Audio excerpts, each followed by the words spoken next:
ke berita selanjutnya. Sebagai catatan, Indonesia telah dapatkan sertifikat bebas polio dari WHO pada 2014 sebab bisa menanggulangi penyakit yang diakibatkan oleh virus polio liar ini. Polio disebabkan oleh virus yang menyerang sistem syaraf hingga dapat menyebabkan kelumpuhan permanen. Hingga kini belum ada pengobatan efektif untuk penyakit ini. Polio hanya bisa dicegah dengan imunisasi. Mendampak sistem syaraf hingga dapat menyebabkan kelumpuhan permanen hingga kematian. Polio dapat menyerang usia berapapun, terutama anak di bawah 5 tahun. Di awal abad 20, polio jadi penyakit paling ditakuti karena lumpuhkan ratusan ribu anak setiap tahun. Poliomielitis atau polio disebabkan oleh poliovirus. Virus liar ini sudah ada bahkan sejak masa prasejarah.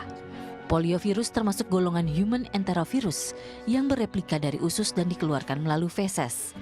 Dengan kata lain, virus menyebar dari manusia ke manusia dapat melalui tinja. Ketika seorang terinfeksi virus polio liar, berkembang di usus, kemudian dibuang ke lingkungan melalui feses dengan mudah menyebar. Lingkungan tidak higienis serta sanitasi air yang tidak bersih mempercepat penyebaran virus. Masa inkubasi virus polio 3-6 hari. Kelumpuhan terjadi dalam waktu 7 hingga 21 hari.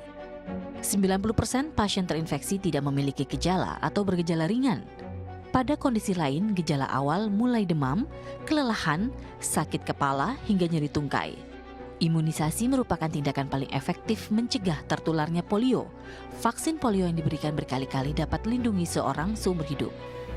Pencegahan yang paling efektif adalah dengan imunisasi. Memang ada perilaku hidup bersih dan sehat juga ya, rajin cuci tangan, kemudian sanitasi air, itu jangan sampai tercemar tinja, karena penularan polio kan lewat tinja.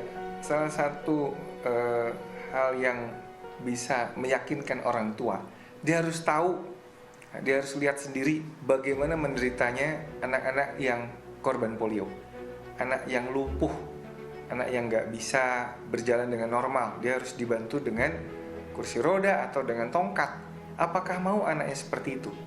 Dan sejarah sudah membuktikan bahwa anak-anak seperti ini kita bisa cegah, kita bisa hindari ya dengan imunisasi yang cakupannya tinggi. Polio tipe 1, 2, dan 3 dibedakan berdasarkan senyawa organik yang terkandung di dalamnya. Tidak ada obat untuk semua jenis polio, yang ada hanyalah perawatan meringankan gejala. Terapi fisik digunakan untuk merangsang otot. Mobilitas dapat ditingkatkan, namun tidak dapat mengobati kelumpuhan polio permanen. Faktanya, 1 dari 200 pasien terinfeksi polio lumpuh, dan 5 hingga 10% dari pasien lumpuh meninggal dunia ketika otot pernapasan mereka juga lumpuh oleh virus. Devin Putra, Eki Rizky melaporkan untuk NET.